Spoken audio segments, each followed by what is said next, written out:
Hi everyone, it's Tracy here from Art Fiber Stitch. For today's inspiration, I've picked some stuff off the floor of some cut off scraps from something else I was doing. I've got some hessian, I've got some calico that I've torn, a bit of that lace from the last project, but it's all blue and cream. So I grabbed this. This is a piece of upholstery fabric. This might be a bit thick, but I'm thinking it could work. It's got those colours. I'm just working on maybe using these stripes. If something was too long, I gave it a snip and rip, and I had all these little bits left over, and I thought, why not? So yeah, I think something like that. That bit of lace I found, that hessian in that beautiful turquoise blue colour. And this is a bit of linen that I've hand dyed. It was the hem of something I chopped off. I've just opened it up and ripped it a bit, and I'm just having a look. Maybe some of these lace flowers I also found on the floor. Lots of things end up on the floor when you're having a mad creative stage. So here we go. That's the makings of something. I'm looking now at this ball of wool. I haven't used it before. It's a nice new one. I liked the silver and the dark slaty blue colours, and right now I'm teasing it apart to see what it looks like when I do that. I like doing things like that. And here is a dark blue thread, and here, this is a patchwork fabric, a barley batik, and they are really good for ripping and snipping. And I'm just cutting some little bits. It's a bit more colour, it's a bit bolder than what I've already got down there, so I think it'll really help to give it a bit more oomph. So I'm just having a look. What about if I layered this on top of there, that kind of thing? I think it could go somewhere. In fact, let's try another. I don't think I'd like them if they were in a line like that. I'm going to make one slightly higher than the other. It's all about placement, isn't it? And colour with something like this. See how I've got the lighter things, and then the mid, and then the darker, more vibrant things. So we're just playing. We're having a look. We're trying to figure out our composition, how we would like it best. I'm taking away those threads. I don't need them right now. I would like to put that hessian underneath a calico strip. Calico or unbleached cotton it's called. So I pinned it. Now I'm looking at other bits and pieces, taking the bits off that I don't really need for the moment. This is the other little bit of hessian, and I'm just trying it. It's so vibrant, but I'm just going to pop it there underneath, and we'll just pin these things. There we are, and we're ready. I'm just having a look at a series of stranded cottons here, picking out a couple that might work. I think we could go a nice jade colour. That's beautiful on there. And maybe a blue. There. I'm going darker than what's there at the moment because I'm just seeing where we go with it. The first thing we have to do is thread our needle with a couple of strands of this stranded cotton, put a knot behind, and just start to do some vaguely straight running stitch. Well, actually I can't be straight. I tend to meander, so I'm just going to stick with it. Sometimes they'll be straightish, and sometimes they'll be curvy, and that way it'll look like I meant it. So yeah, that's what I'm doing. But each time, see how I'm going down through those layers there, and that's tacking it on at the same time as I'm putting in some nice brighter, darker embroidery. And what I'm hoping is at the end, once I've done a series of stitches going down like that, it will all be tacked down. I turned it over to the back, and I'm giving it a couple of stitches on top of each other, and then I can trim that thread, and I'm ready to roll back at the front again with another lot of cotton. Now if it gets messy, I know I have a lot of things that are hairy or whatever here. See the linen? I pushed and poked holes in that and frayed it, and I like it like that. So, but sometimes it gets a bit ratty, and I pull few bits off. But it's still, it's appealing to me. I'm going to get a few more threads, maybe 2 or 3 strands, just so that it shows up a bit. And I'll go on to the next one. Can you see how I went down on that first one and then back and caught the other side in? Well, something similar here, so that as I'm going, I'll make sure that I've caught down anything that I want to and keep going. Ah yes, that's where we have that little bit of Hessian, just the fringe of it sticking out. It is the most glorious colour. Why waste it? So as I go down here, I'm trying to go through both of them. And the background fabric. If you ever have problems pushing your needle through, do this. Poke it and then use the hard table surface, if you've got a mat like I do, to push the fabric onto the needle. And that can help when you've got something thick. But using a thinner needle with a sharp point's good. You can see now that it's all put together, and I've got one more there to do, but you know, we're pretty well tacked down. And this last one is where I have this silver mesh. It is a net, and I want more of it to show. So I'm going to use my needle here, or pin, and I'm going to poke some holes in this loose weave of this linen so that it just shows a few more sparkles of that lovely net. You see it there underneath and in those holes. It's just a little added detail, and it's also got a little rolled hem sort of edge on it that's quite cute too. Looks like a trim. So I'll do that. I'll go down and I'll make sure that that's held with that net in place and through all of these other things, and that's it. That's tacked down. That's ready to think about what we want to do next. Here I'll just keep making sure if I want to bunch some of those threads up in that loose weave of that linen and then leave a hole, I can do that. I can sort of poke and tease it as I want it to be. And yeah, see there, I'm sort of trying to get some of that white to show through.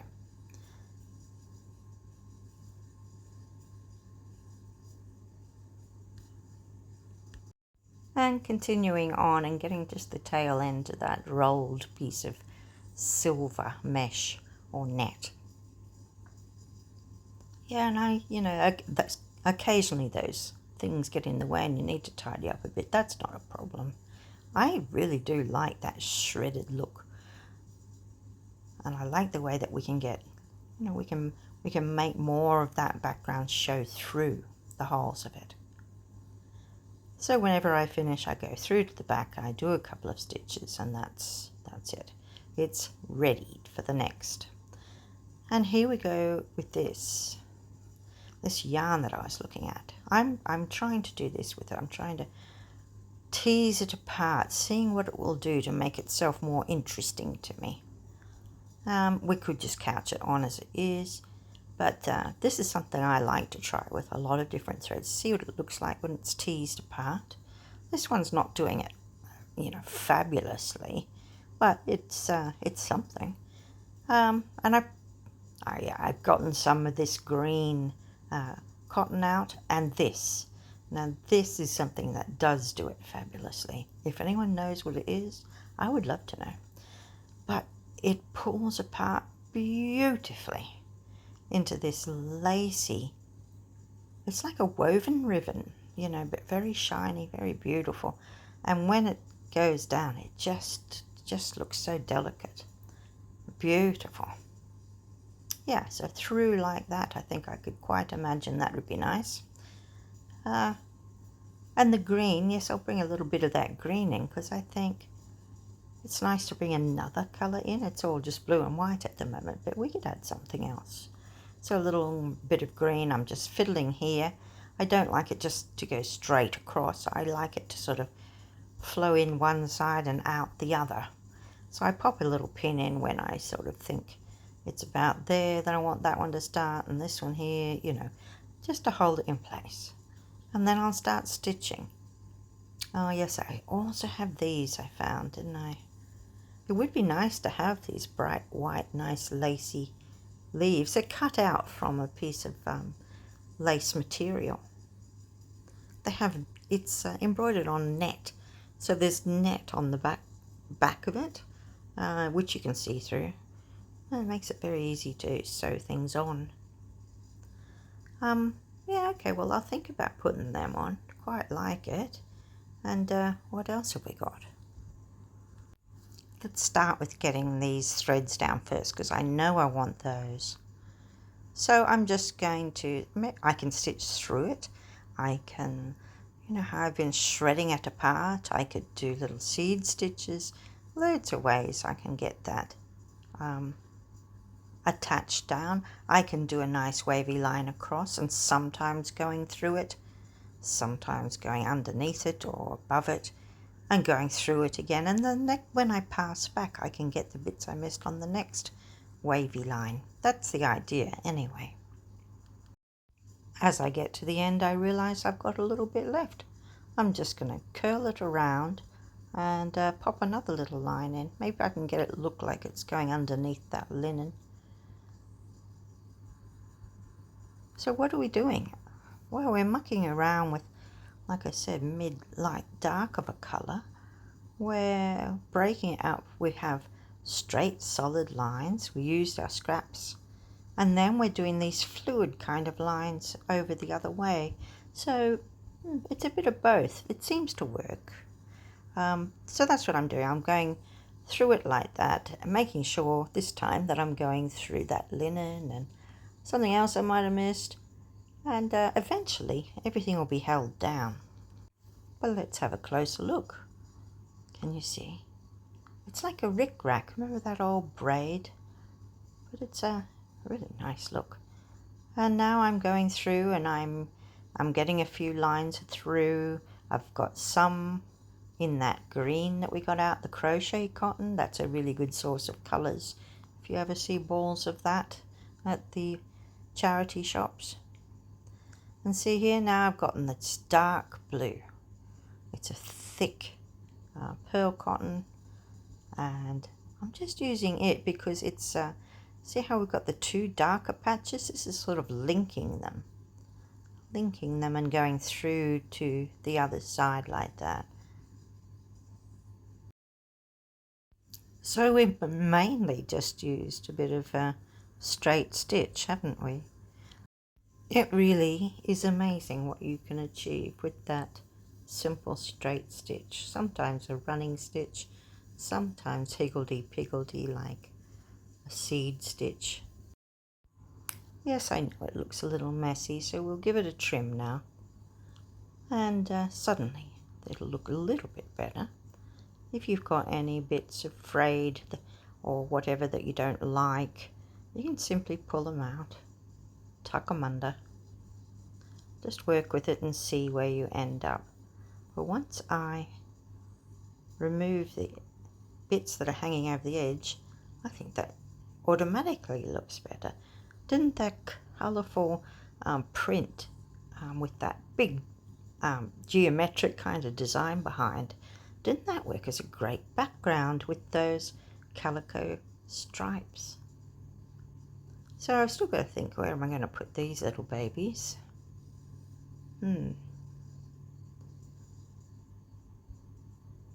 Did you notice I also put that square piece of blue lace I had? That's in there.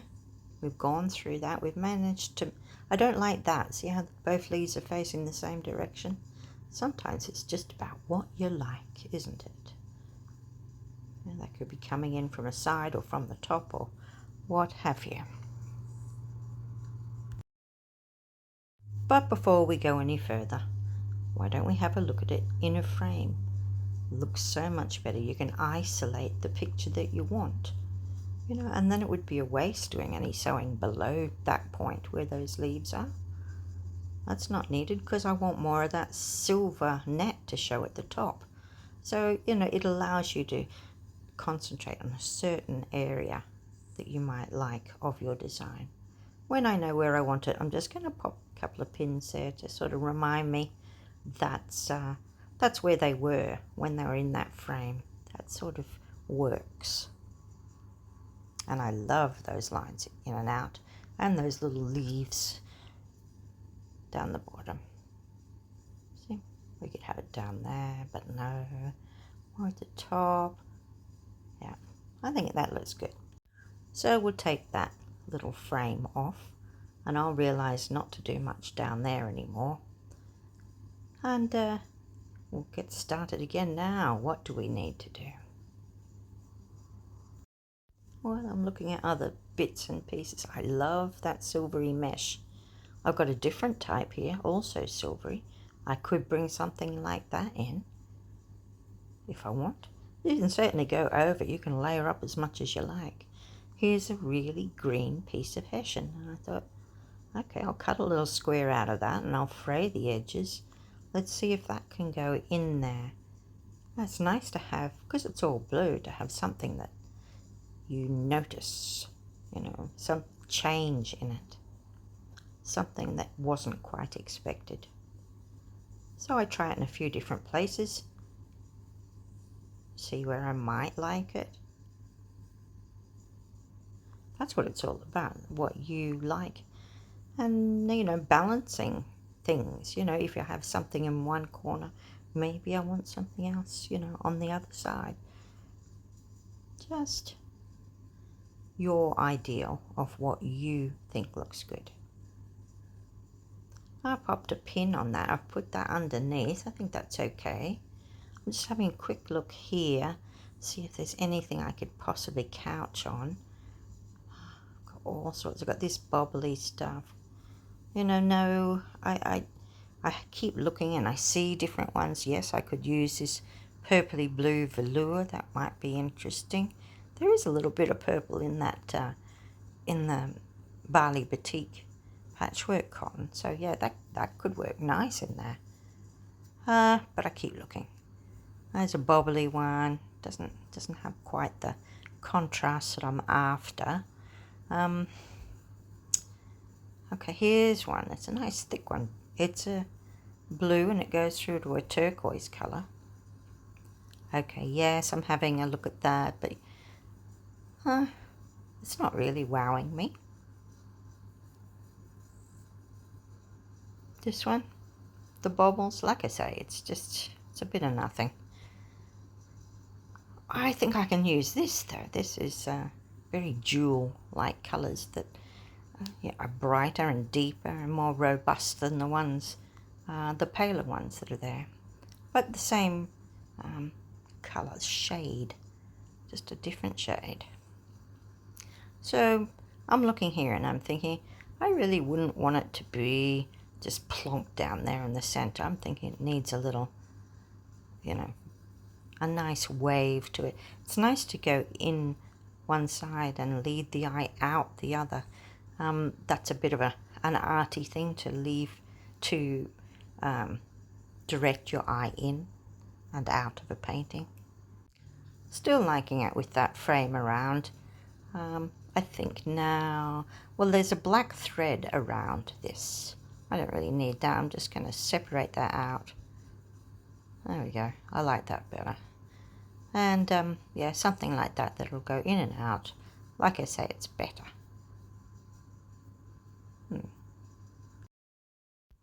Oh yes, and you can change your mind so many times. Part of the fun though, isn't it?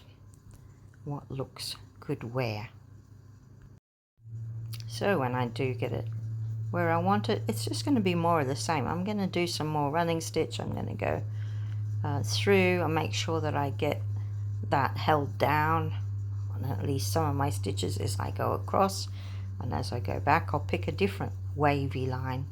I'm also using a few messy crosses to couch it down.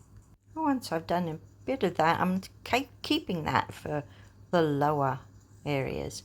I've just got some of that green in now, the green crochet cotton. I decided if I'm going to have that green square of hessian, then I want to touch more green somewhere. So up here I'm just going to do some little seed stitches. Just little stitches going everywhere in different directions.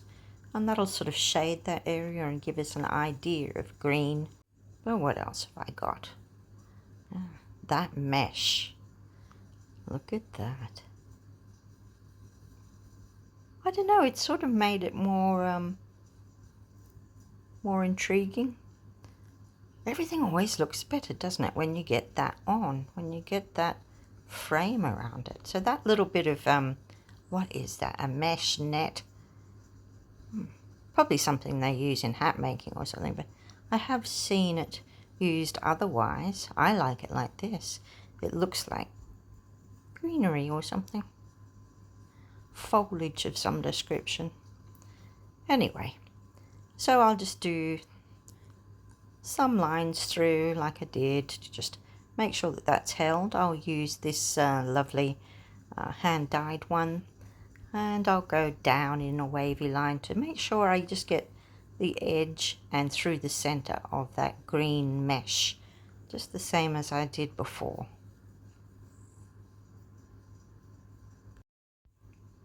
And once I've done, if I got enough thread, I'll go back again and collect other areas where I feel it hasn't been held down enough.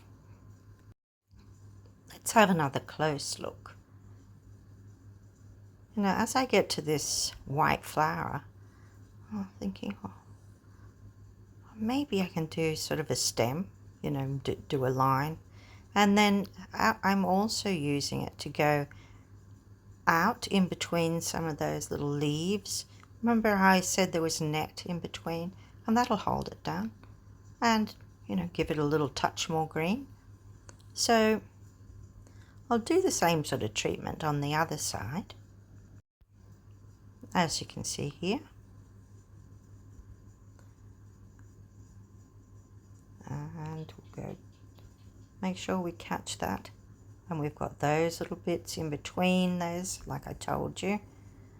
And we've got sort of that line continuing up. That is the stem in that fern. And yeah, I'm really thinking it's okay. Pretty interesting, really, when it's all just scraps. You know, using scraps is very freeing. It's something you were going to throw away anyway, so it makes you less worried. You know, just use it and see what fun you can have with it. I dare say there's plenty more we could do, and maybe I will, but for the purposes of this video, I think we've done enough. Let's have a look at some close-up photos of where we've used that lovely seed stitch. You know, the combination of different fabrics and fibers. I really think it's gorgeous colors. And I hope you've liked this project. If you have, don't forget to press like, subscribe if you haven't already, and let's see what we can use next time to make some art. It's not as hard as you think, and I hope you're getting some great ideas of how easy it could be to make your own textile art. Thanks again for watching.